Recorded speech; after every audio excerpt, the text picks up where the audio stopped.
fires are burning out of control so far. A lot of stuff, can't be replaced. It's gone. No one can survive this.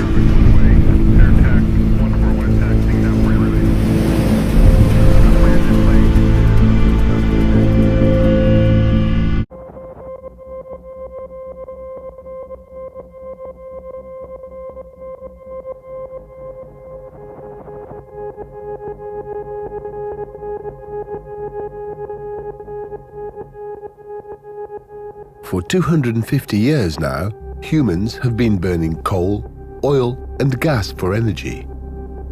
Fossil energy sources are in fact prehistoric woods, millions of years of stored solar energy. The exploitation of fossil fuels made the Industrial Revolution possible and has been providing us with continuous economic growth and technological progress. Yet this development has been causing threatening changes to our climate, the massive effects of which we are only just beginning to experience. By burning coal, oil or gas, carbon dioxide, also known as CO2, is released into the atmosphere. To this day, CO2 emissions have been increasing dramatically.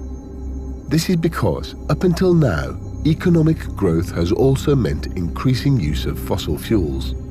In just 250 years, a very short time span compared to the Earth's history, humans have increased the quantity of CO2 in the atmosphere by around 40%. This is an alarming amount, bringing us to levels last seen on Earth 4 million years ago.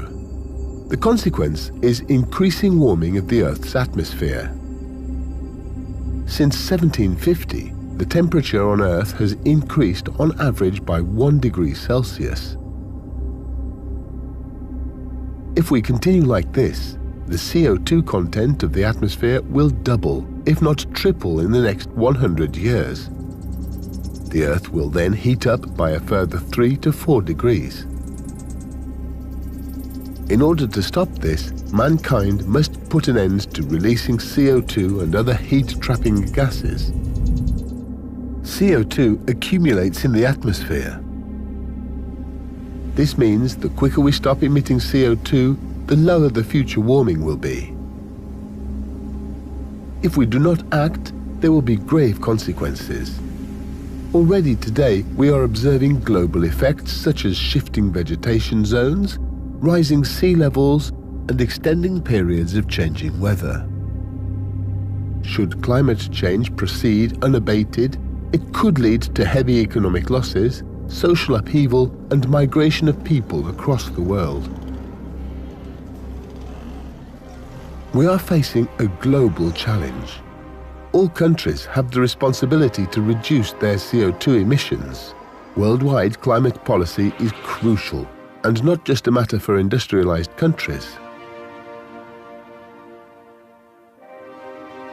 Nevertheless, the US, China and Europe, currently the biggest emitters of CO2 in the world, must lead by example.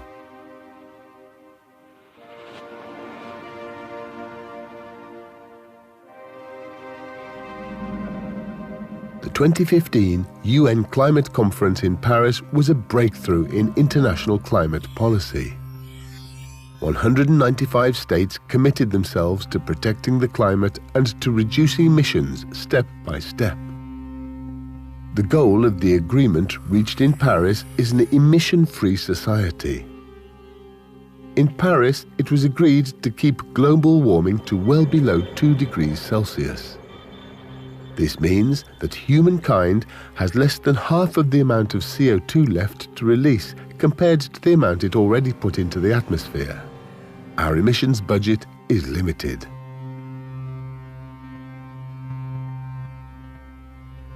The Paris Agreement commits industrialized countries to help developing countries to reduce their emissions and to adapt to climate change. Good climate policy making means striking a balance between competing interests, acting cooperatively, and sharing innovative concepts and ideas. The Paris Agreement can only be successful if it creates incentives for countries to commit ambitious action rather than wait for others to act. This is why some countries must lead in ambition and implementation. Germany and the European Union aim to be leaders by example.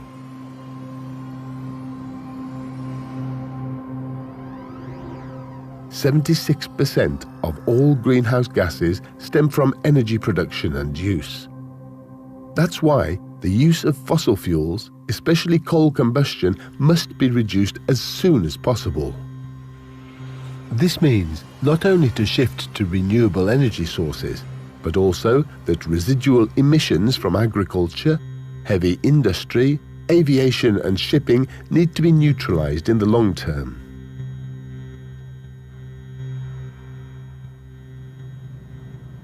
Germany and the European Union play an important role in global climate protection.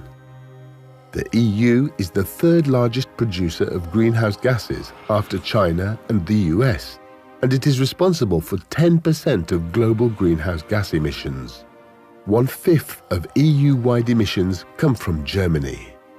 The EU has committed to a 40% reduction in its emissions by 2030, compared to 1990 levels. Germany wants to achieve this goal as early as 2020. The Energiewende, the transition to low-carbon energy supply in Germany, is a technological, political and societal project. If successful, it will be a role model for other regions. However, there is a risk of Germany missing its 2020 emissions goal. Its dependence on coal power has barely been reduced over the last 10 years. In order for the Energiewende to show the way forward in climate protection, abandoning coal as a power source is among the most important steps to be taken.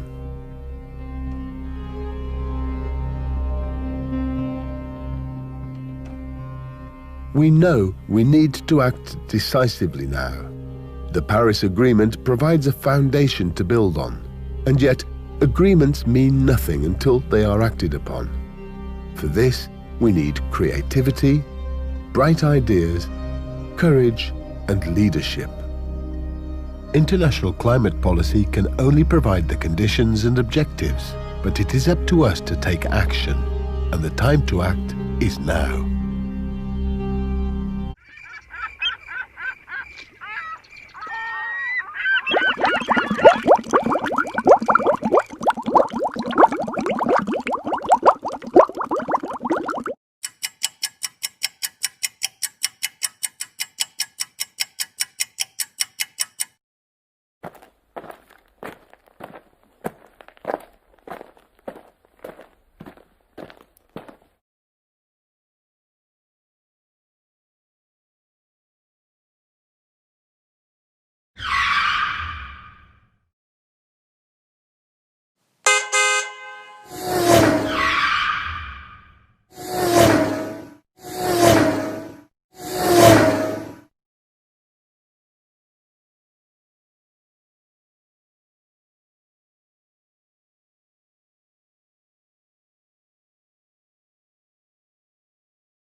Breaking news, fires are burning out of control so far. A lot of stuff, can't be replaced. It's gone. No one can survive